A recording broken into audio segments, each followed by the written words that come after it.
bienvenida Miguel Eduardo Villegas Monroy, el encargado del área multimedia. Bueno, junto a la de mí, Leonardo, presidente de la CCJ. Un fuerte aplauso a la CCJ. Que siempre ha estado apoyándonos, motivándonos a traer la ciencia a los jóvenes, los adultos y a quien se ve. Pues bueno, vamos empezando con la plática. Se llama Tecnología de Realidad Virtual aplicada a la rehabilitación física, a cargo de Eloísa del Carmen García Canseco y Cristina Ramírez.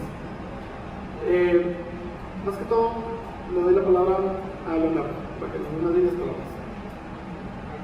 Buenas tardes.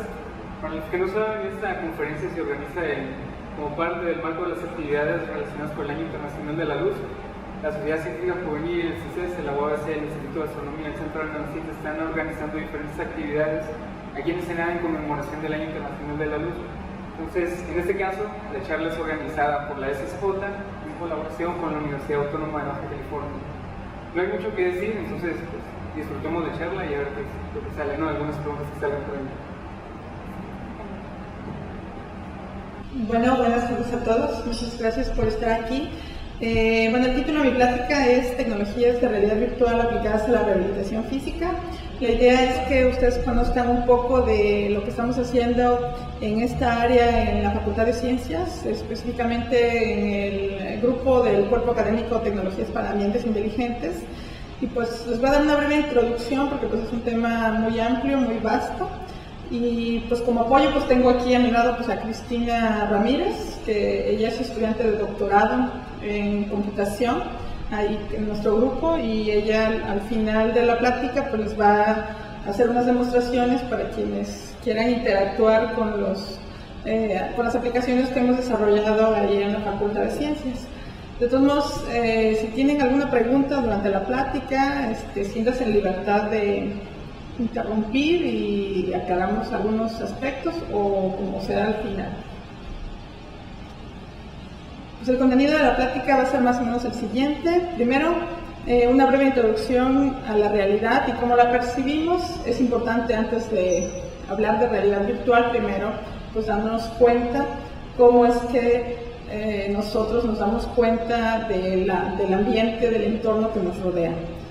Enseguida pues vamos a introducir qué es la realidad virtual, en qué consiste y las tecnologías que se han ido creando desde hace algunos años para desarrollar aplicaciones de realidad virtual. Vamos a ver un poco las aplicaciones en diferentes dominios de este tipo de tecnología y vamos a concluir pues dando lo que estamos trabajando sobre realidad virtual en el área de terapia y rehabilitación física.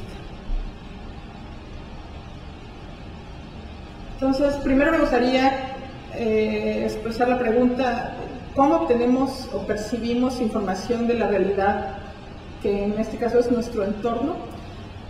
Antes de usar alguna tecnología, alguna computadora, ¿cómo es que nosotros nos damos cuenta de lo que nos rodea? ¿Tienen alguna idea de esto? Exactamente, para eso tenemos lo que tradicionalmente conocemos como los 5 sentidos, ¿no? Tenemos el sentido de la vista, a través del cual lo que percibimos es, bueno, se le llama percepción visual, ¿no? Todo lo que vemos, ¿no? A través de nuestros ojos. El sentido del oído, relativo a la percepción sonora, auditiva. El sentido del gusto, el sentido del olfato y el sentido del tacto. Esos desde hace siglos pues se han considerado los 5 sentidos principales a través de los cuales nosotros nos damos cuenta de lo que nos rodea, obtenemos información de nuestro ambiente. Sin embargo, ya en los últimos años los psicólogos y gente que estudia el sistema perceptual del ser humano pues se han dado cuenta que no solamente son 5 sentidos, en realidad tenemos más, porque la percepción humana es mucho más compleja que solo esos 5 sentidos.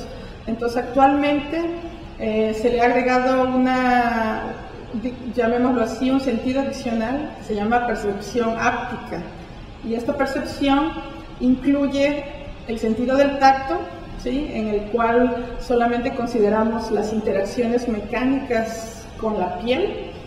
Además incluye la percepción térmica, ¿sí? Para lo que nos hace darnos cuenta si algo está frío, caliente, todo lo que tenga que ver con variaciones de temperatura.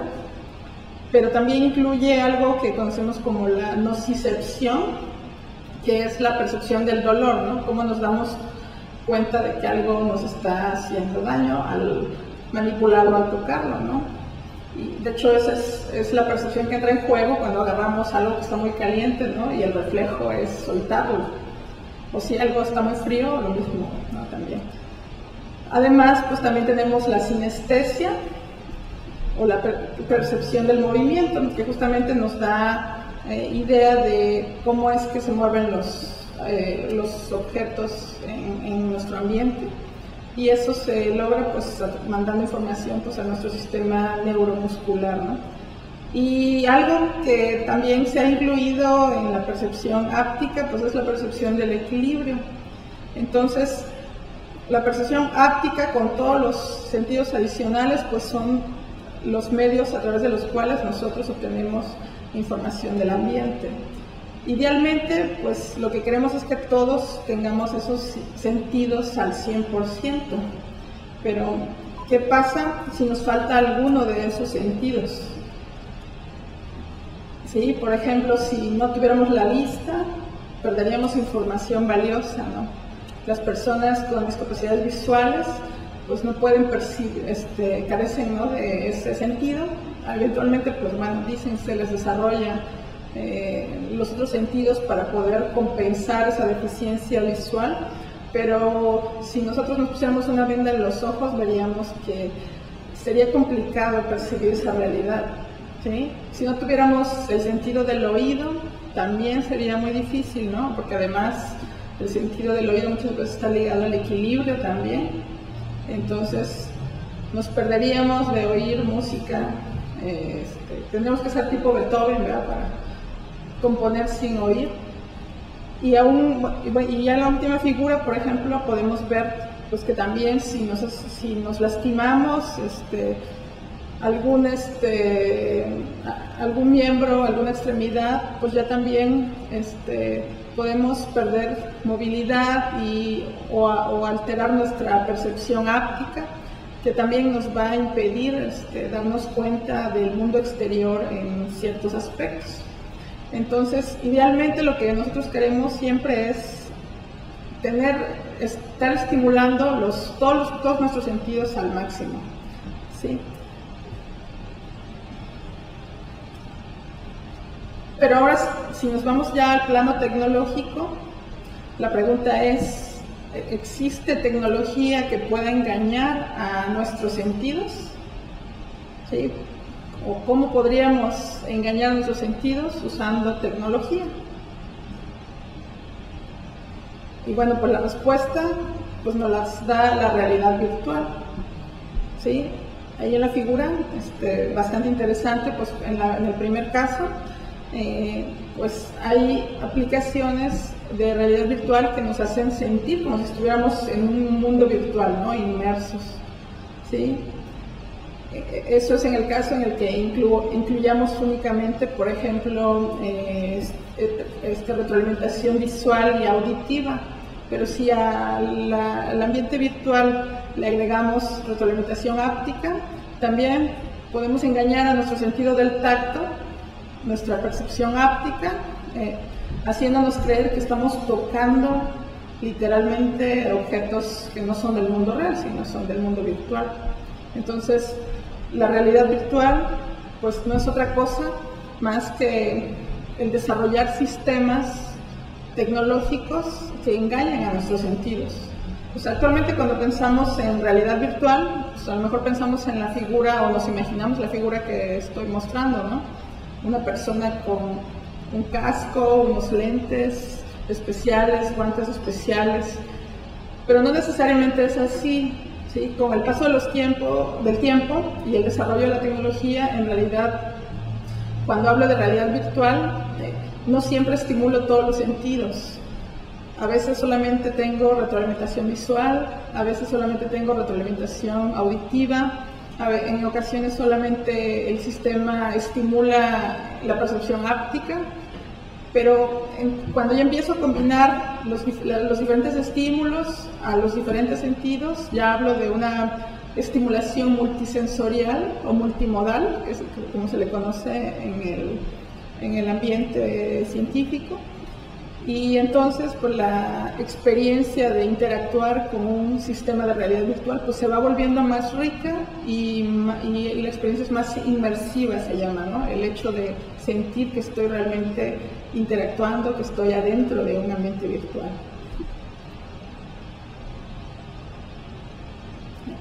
Entonces, pues cuando hablamos de realidad virtual, también hablamos de crear mundos virtuales que se parezcan a los mundos reales.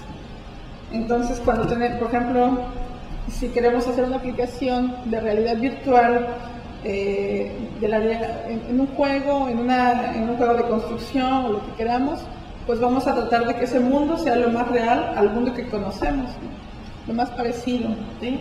Por ejemplo, en esta aplicación pues, de un simulador de vuelo, pues igual queremos recrear el mundo real, pero a través de una simulación en una computadora, ¿sí? Este también pues, es un simulador, ¿no? Espacial, y finalmente pues un simulador, un juego también, ¿no? Que me recree la naturaleza para que me haga sentir que efectivamente estoy interactuando con un mundo virtual que es bien parecido al mundo real.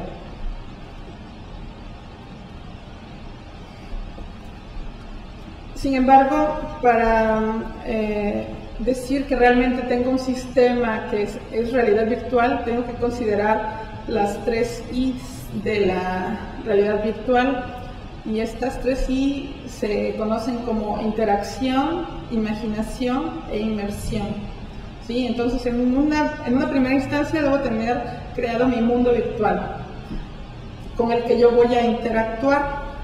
Sí, pero esa interacción no es estática, debe ser dinámica, es decir, que el sistema tiene que responder y cambiarse o modificarse acordemente a lo que yo le estoy pidiendo que haga, porque de otra forma pues no sería muy real la experiencia, ¿sí? Y bueno, para hacerlo pues también tengo que poner un poco de imaginación, realmente poner también de mi parte como usuario para sentir que estoy en un ambiente virtual, ¿no?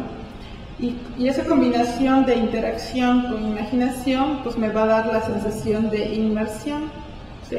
Saber que estoy realmente adentro de un mundo virtual, ¿sí? Algo así como en las películas de ciencia ficción, pero en realidad sí hay formas de sentirlo, de explorarlo, ¿no?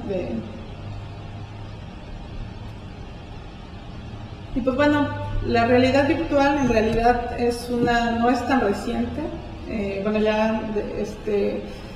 La primera patente con respecto a un dispositivo de realidad virtual pues data del año 1962 con el simulador que se llamaba Sensorama, ¿no? Y este simulador, que se muestra en esta figura, en realidad fue propuesto por alguien del área de cinematografía, ¿sí? Que tenía la visión pues, de querer ya empezar a darles a las personas o llevarles un cine más interactivo, ¿sí? Entonces, este prototipo, digamos, es considerado como el primer prototipo de realidad virtual. Unos años después, pues lógicamente por el impacto que tiene la realidad virtual, pues la NASA se interesó y empezaron a desarrollar, ¿no? en los laboratorios de investigación de la NASA dispositivos especiales, ¿no? Para tratar de que los astronautas simularan el ambiente en el que se iban a enfrentar en el espacio exterior de la manera más realista posible.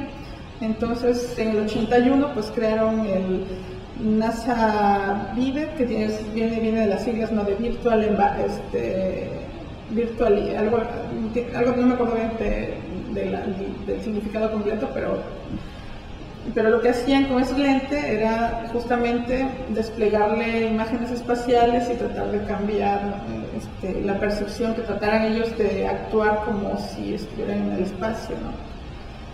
Y pues bueno, no es mi intención darles un desarrollo completo de lo que es la realidad virtual, de cómo ha avanzado la tecnología, simplemente mostrar que conforme han pasado los años, pues la tecnología también ha mejorado, los sensores, los dispositivos, el hardware que se utiliza ha ido progresando también de manera increíble, y pues ahora es posible tener guantes especiales. Bueno, ese es un prototipo del Cyber Glove de ya hace algunos años. Ahorita hay guantes que cuando yo los utilizo, pues puedo sentir y manipular objetos adentro de una pantalla, ¿no? Como si los estuviera manipulando en la vida real.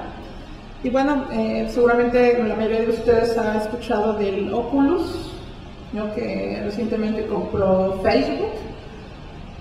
Y pues bueno, unos lentes especiales, ¿no? Ahora uno piensa en realidad virtual y pues piensa en unos lentes que me van a hacer ver ambientes o vivir experiencias diferentes, pero no hay que olvidar que también, por ejemplo, en la última imagen, el audio es importante también, lo que comentaba al inicio, ¿no? Necesito, con el sistema que yo estoy desarrollando, estimular varios sentidos para que la experiencia sea lo más realista posible.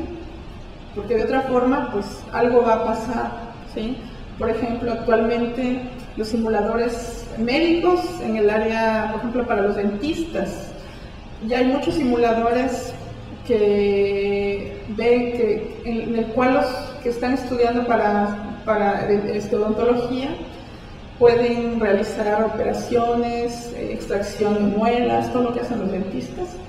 Pero replicar, por ejemplo, el audio o los sonidos que hacen los dientes humanos a la hora de estar en contacto con las diferentes herramientas, ¿no? El chasquido, el que nos pone nervioso, que no nos gusta oír, es algo complicado y es un tema, digamos, de investigación abierto, ¿no? Cómo incorporar sonido completamente real en ese tipo de aplicaciones.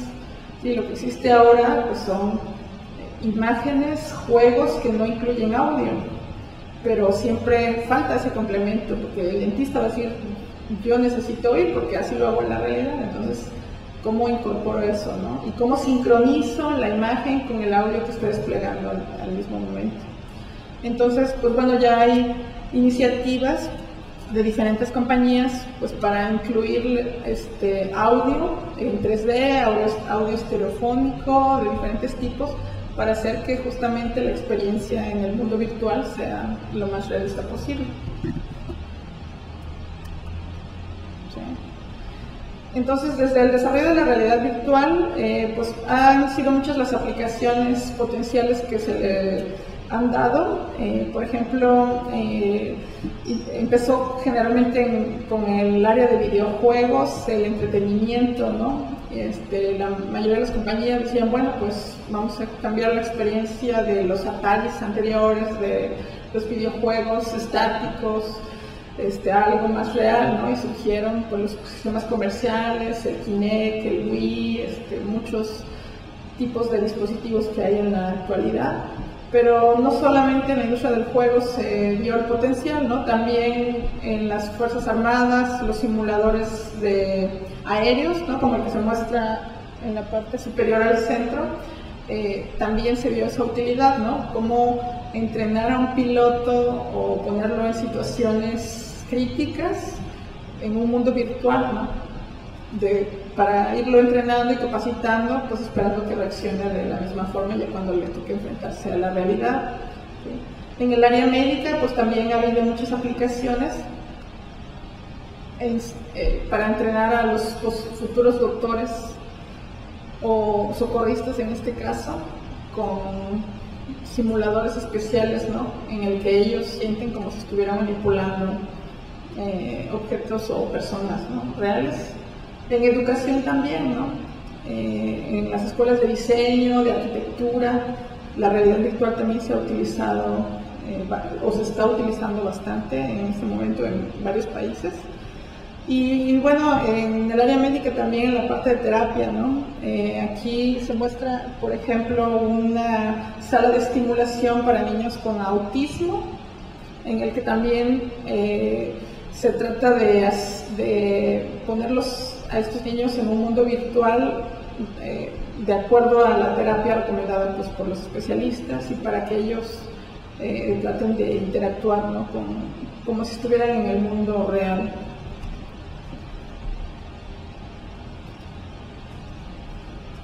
Y bueno, ya más específicamente en el área de terapia y rehabilitación física, pues bueno, también se ha visto un potencial importante de la realidad virtual en esta área, porque como se muestra en las figuras de la derecha, en la terapia tradicional lo que hacen usualmente los pacientes que tienen alguna discapacidad motriz que fue causada por una enfermedad o algún accidente, pues es movimientos repetitivos, ejercicios que tienen que hacer 1 y 1000 veces en el hospital, en casa o en los centros de terapia, y ejercicios que a veces son tediosos y pues bueno, ya varias investigaciones han mostrado que justamente los pacientes dejan la terapia por el tedio, ¿no? que les provoca. Y como requieren siempre estar motivados, al utilizar sistemas con realidad virtual, pues se les podría entretener de otra forma, que ellos estuvieran haciendo su terapia mientras están jugando, por ejemplo, ¿sí? Estar en un videojuego especialmente diseñado para ellos, en el que estén entretenidos, en el que puedan engancharse por horas o el tiempo que sea requerido por la terapia, y que ellos no sientan que ese tiempo se está alargando, sino al contrario, digan, estoy jugando, estoy haciendo algo divertido y al mismo tiempo estoy haciendo mis ejercicios de terapia. Entonces, al ver ese potencial, pues ha habido desarrollo de videojuegos especiales o juegos serios que le llamamos para rehabilitación, que utilizan dispositivos comerciales como el Kinect, ¿no? Como es el caso del videojuego que muestro en la parte superior derecha, pero también ha habido, por ejemplo, con el Wii, algunos intentos de crear videojuegos para la salud y para la rehabilitación. El problema principal con los videojuegos comerciales es que muchas veces no están diseñados expreso para ser utilizados con pacientes. Además, dependiendo de la enfermedad o del tipo de terapia que requiera, no todos los videojuegos se pueden utilizar para el mismo fin. De ahí que es importante diseñar aplicaciones de realidad virtual en el área de rehabilitación que tomen en cuenta tanto las necesidades de pacientes como de los terapeutas. Y además, pues hace falta realmente utilizar metodologías de diseño centrado en el usuario para desarrollar estos ambientes, ¿sí? Para definir cuáles son los requerimientos del paciente y poder además ir adaptando la terapia conforme el paciente vaya progresando. Pero para el terapeuta, también es importante irse dando cuenta, de alguna forma ir midiendo el desempeño del paciente, ir teniendo estadísticas de desempeño, de duración de la terapia, para ir mejorando y actualizando el diagnóstico, ¿no? Entonces, todo eso pues ha dado pie a que surjan problemas y que varios grupos de investigación en diferentes partes de México y del mundo pues estén trabajando en esta área, ¿no? Además, otra cuestión importante pues es el económico. El costo de un sistema de realidad virtual es aún caro. Son pocos los hospitales que lo tienen, los centros de rehabilitación que los manejan también son escasos. Y si imaginamos a pacientes de bajos recursos, pues es imposible acceder a ellos. Entonces, se requiere también que desarrollar este tipo de sistemas que sean de bajo costo y que no solamente los pueden usar en el hospital, ¿no? Sino que haya sistemas de realidad virtual correctamente diseñados para los pacientes que ellos puedan utilizar en casa, para que así no se sature el centro de rehabilitación, para que así si le dan citas cada 2 meses, cada 3 meses, él pueda seguir progresando, ¿sí? Y otro detalle que se ha observado en este tipo de sistemas es que todavía hace falta validar clínicamente las ventajas reales de este tipo de sistemas, ¿sí? Actualmente se dice sí, se engancha el paciente, se mejora el paciente, pero todavía hace falta realizar estudios a largo plazo, seguimiento de años a los pacientes, ¿no?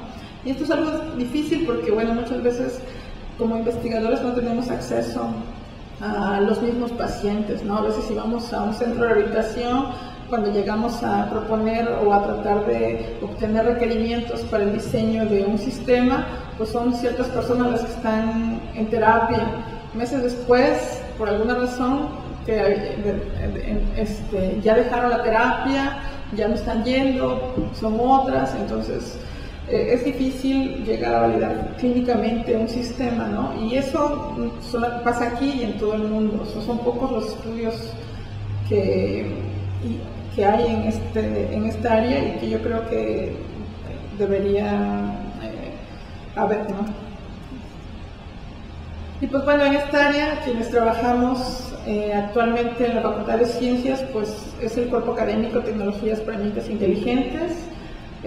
Participa el doctor Alberto Leopoldo Morán Solares, aquí presente por cierto, la doctora Victoria Mesa Cubo y una servidora. Entonces, entre los tres hemos tratado de también fomentar el área de investigación entre los estudiantes y pues actualmente tenemos a Cristina aquí presente haciendo una tesis doctoral en esta área.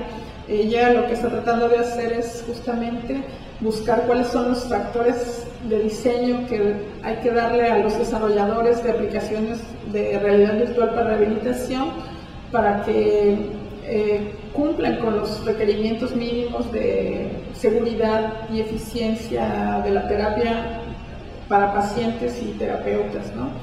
También hay otro estudiante que aunque no está trabajando directamente en este tema de investigación, gracias a algunas materias pues ha explorado el área y es Gilberto, también estudiante de doctorado. Tenemos un estudiante de maestría que está a punto de graduarse, Iván Carrillo Rodríguez, que trabaja en el área de estimulación cognitiva también, pero utilizando interfaces cerebro-computadora. Y pues cada semestre, con el apoyo de estudiantes de licenciatura que participan en el programa de ciencias computacionales, pues se abren proyectos cortos de un semestre para ir desarrollando ciertas tareas de los sistemas que queramos desarrollar en ese momento. Y bueno, adicionalmente, pues este tema pues, lo hemos trabajado junto con colegas del INAOE en Puebla y de pacientes y terapeutas del Centro de Rehabilitación Integral de Ensenada, ¿no? Porque es importante tener a especialistas, ¿no? A la gente que está todos los días tratando con los pacientes, pues para que sean ellos los que nos digan si lo que estamos haciendo sirve o no sirve. Porque nosotros como computólogos, como desarrolladores de este tipo de sistemas, pues podemos hacer lo que queramos, pero no siempre va a ser útil. Entonces, si no tomamos en cuenta las opiniones de ellos, pues va a estar muy bonito, pero si no sirve, pues no tiene caso. Y pues bueno, actualmente en el laboratorio contamos con algunos dispositivos, contamos con interfaces ápticas, que como explicaba, ¿no? La interfaz áptica proviene significa del sentido del tacto, relativo al sentido del tacto. Una de ellas está aquí presente, pero por algunos detalles técnicos no vamos a poder mostrar el demo. Con estas interfaces lo que hacemos es que podemos tocar, como su nombre lo dice, interactuar con ambientes, con objetos que están en la computadora. Podemos sentir colisiones, podemos sentir el peso del objeto, la textura del objeto, dependiendo de la aplicación que estemos desarrollando. ¿Sí? Adicionalmente también contamos con interfaces de gestos que se llaman como el Leap Motion. El Leap Motion es parecido a un Kinect, pero es una llave pequeñita que ahorita lo van a ver. De hecho, esta es la cajita, ¿no? De este tamaño. Y lo que hace es reconoce la mano. Tiene algoritmos de reconocimiento de la mano y el movimiento de esta, ¿no? Entonces va haciendo un seguimiento de lo que yo haga con las manos a la hora de poner mi mano encima del dispositivo. Y pues eso permite también manipular objetos en el ambiente virtual, pero sin contacto. Bueno, también contamos con algunas diademas del tipo Emotive, interfaz cerebro-computadora. Con ellas todavía no hemos desarrollado aplicaciones o cosas que controlen con la mente, ¿no? El ambiente virtual, pero bueno, yo espero que en un futuro cercano lo podamos también realizar, porque apenas estamos explorando, ¿no? Hay pacientes que nos han tocado conocer o interactuar con ellos en el Centro de Rehabilitación de Ensenada, y pues son pacientes que tienen algún problemas de discapacidades motrices, que no pueden expresarse, sin embargo piensan, su cerebro está bien, mueven los ojos, hacen gestos con la boca, no pueden hablar. Entonces para ellos el uso de este tipo de interfaces pues sería muy interesante, pues son de las cosas que estamos explorando también recientemente. Y bueno, pues ya casi para finalizar, pues algunas de las aplicaciones de realidad virtual en el área de rehabilitación que hemos desarrollado ahí en el grupo, pues son las que muestro en la pantalla. El semestre pasado desarrollamos un videojuego, un pequeño juego de ordeñar una vaca. Sí, este juego es, la idea conceptual pues surgió a través de la colaboración con el INAOE. Se determinaron los requerimientos y finalmente se decidió que era importante para ciertos pacientes ejercitar el movimiento de flexión y extensión de los dedos de la mano. Entonces, este movimiento, pues al final es el que puedes hacer cuando estás ordeñando una vaca, ¿no? Porque lo que tratas al diseñar estos videojuegos es que haya una metáfora con el juego que estás haciendo, que el movimiento sea natural y lo estés haciendo, ¿no? Y pues para ese juego pues utilizamos el Leap Motion, el sensor de movimiento, y la idea es justamente hacer varios ejercicios, 10 de flexión y extensión. La vaca se empieza a ordeñar, llenas cierto número de botellas de leche y pues conforme me vas llenando más botellas, pues te puedes dar una estrellita porque ya llenaste muchas botellas. Cuenta cuántos ejercicios hiciste con cada mano. Y al final, pues bueno, te da un puntaje y listo, ¿no?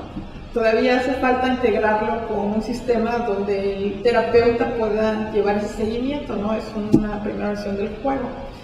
En la parte derecha superior también se muestra uno de los juegos que desarrollamos para el Emotion, y ahí el objetivo era ejercitar el movimiento de pinza de la mano. Entonces la idea es agarrar un cubo y colocarlo en un recipiente, ¿sí? Entonces ese ejercicio, pues bueno, también es un juego divertido, al menos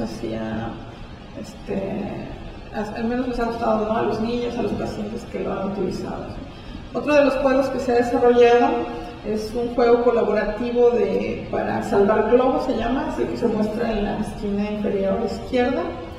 Y bueno, ese juego originalmente fue desarrollado para el Gesture Therapy, que es una interfaz que fue diseñada en el INAOE para también pacientes con problemas motrices en los brazos.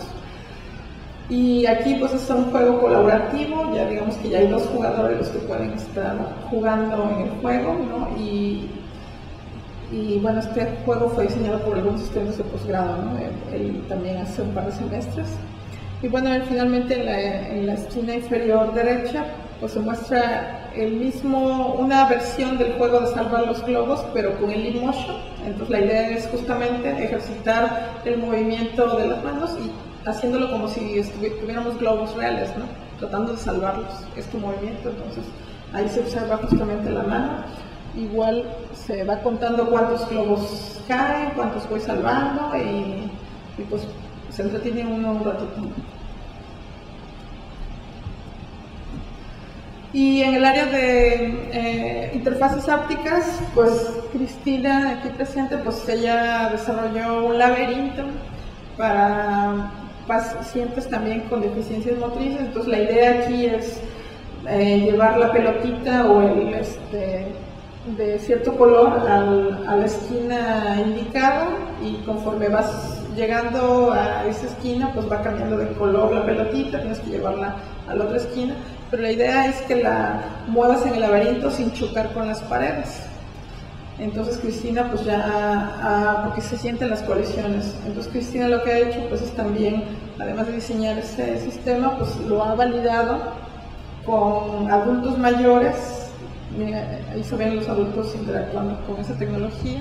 Ha hecho algunos estudios cuantitativos y cualitativos y pues hasta el momento pues tenemos algunos resultados preliminares y pues seguiremos trabajando más en esta área. Entonces pues eso fue una probadita del área, espero les haya gustado, interesado y pues muchas gracias por su atención y si tienen preguntas me da gusto responderlas. Antes de pasar a los demos, para todos los que quieran venir a ordeñar la vaca o hacer el ejercicio de la pinza con los cubos. Sí, adelante.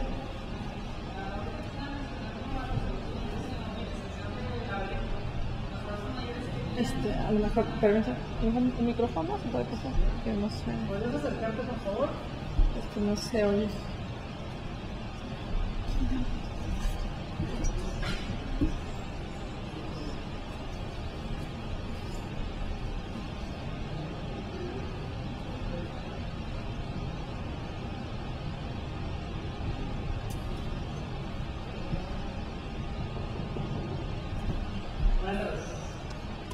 Ahorita cuando están diciendo lo de los pacientes con laberinto de zonas de la tercera edad, ¿qué padecían?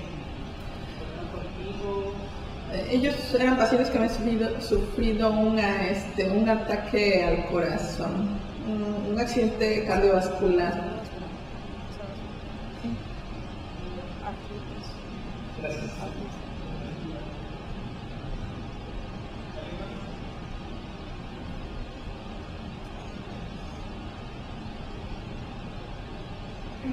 Mi pregunta va en el sentido, yo he sido paciente de rehabilitación, creo que en los últimos 5 años me he lesionado como 3 veces, he estado en terapia un tiempo prolongado, ¿no?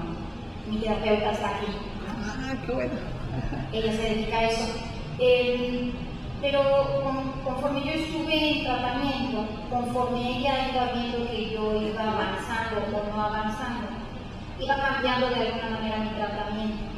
Entonces no sé si ustedes tienen visualizado hacer estos cambios de manera individual, porque no se parece un caso de una persona a otro, sino tienen sus diferencias individuales y pues me gustaría saber si ustedes lo tienen contemplado. Sí, lo tenemos contemplado. Todavía no lo hemos implementado, pero sí es un requerimiento que tenemos pendiente, porque el agregar adaptabilidad a la terapia, ¿no?, con la realidad virtual, que justamente conforme el paciente vaya avanzando, el sistema por sí solo vaya incrementando, por ejemplo, la complejidad de los ejercicios, para que eso se vaya dando al ritmo del paciente, ¿no? Hace como un año también diseñamos un sistema donde el terapeuta era el que fijaba, por ejemplo, los ejercicios manualmente. O sea, él llegaba, entraba a una página web, ahí configuraba qué es lo que tenía que hacer el paciente y entonces el paciente remotamente ya tenía configurada su terapia, ¿no? Pero sí, o sea, la característica de adaptabilidad es, o sea, no podemos excluirla definitivamente. Pero eso requiere todavía pues un poco más de esfuerzo y muchos estudiantes que quieran explorar esa parte, ¿no? Hay muchas áreas de cómputo que se pueden explorar. ¿Otra pregunta?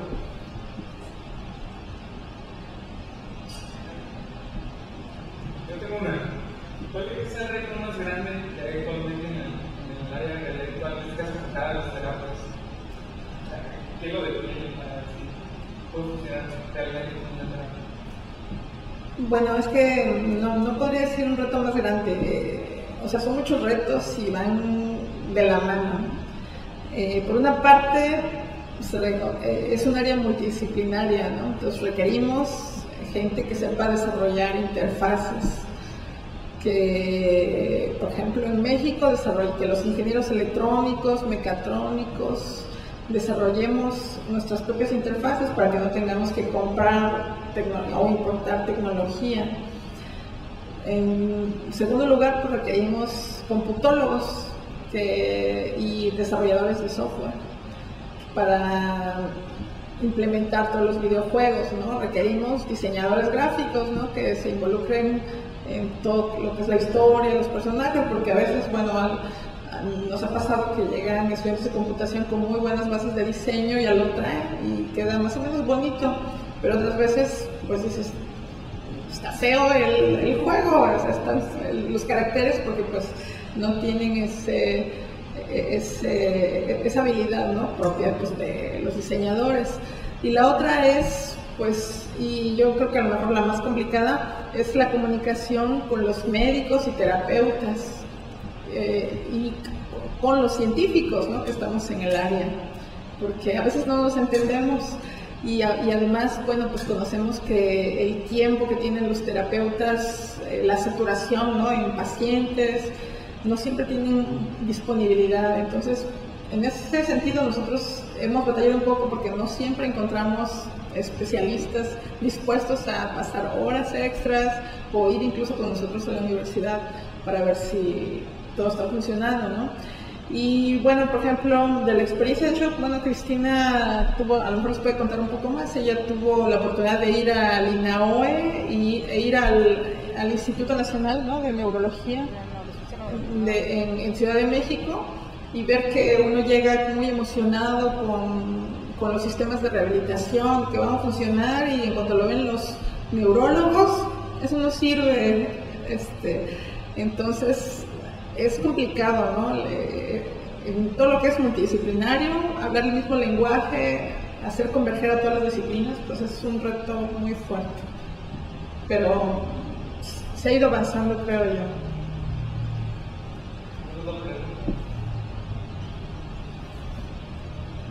Yo, Sí. como parte de nos preguntan, es una invitación a ustedes, a su departamento, a abrirles el espacio del CEARTE, Muchas gracias. Las salas, para poder generar proyectos. Particularmente, yo he tenido chavos de preparatoria y universidad, de carreras de arquitectura, y un ejemplo yo llego con unos de ellos y les digo, para que más que todo entro al grupo de FIAL, de UABC, y hablo, pues convocatoria, de decirles, ¿sabes qué? Solicito arquitectos. Y lo primero empecé con decirles, quiero que me modelen el CEARTE, todos los proyectos. Y ahí tengo a los chavos modelándolos en SketchUp. De repente me dicen, ¿sabes qué?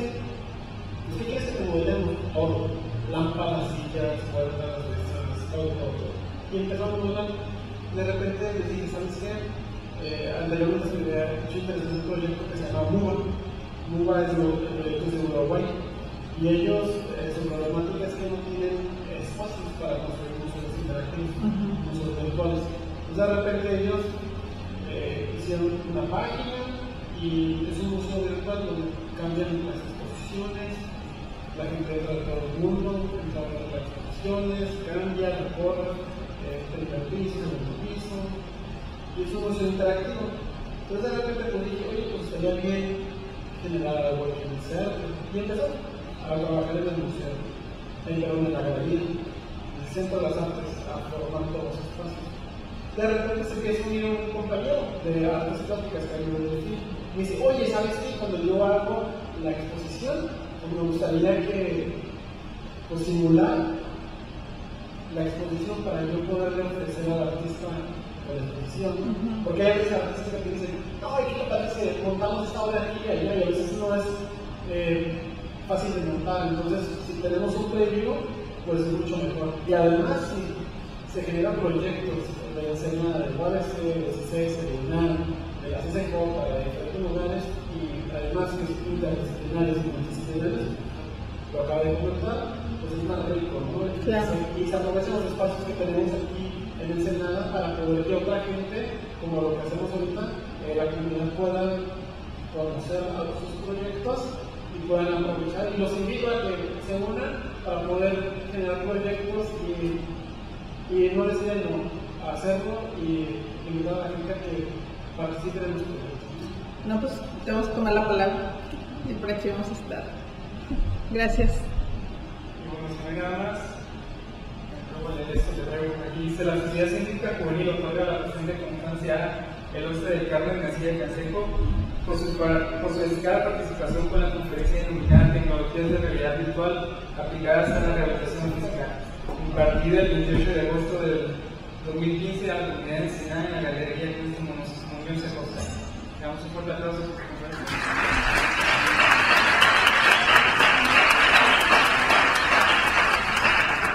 Y los invitamos a que estén atentos a las actividades que están realizando tanto en CEARTE como en la UAC, como en CICES, como en la UNAM. Relevantemente, más que nada, del año internacional del luz, mi perspectiva, ¿me gustaría darlo? Por si se quieren acercar. Sí, bueno, si ya terminaron los anuncios, pues quienes gusten pueden acercarse a explorar los ambientes que hemos desarrollado y a darnos sus comentarios, sugerencias. Todos bienvenidos. Sí, adelante.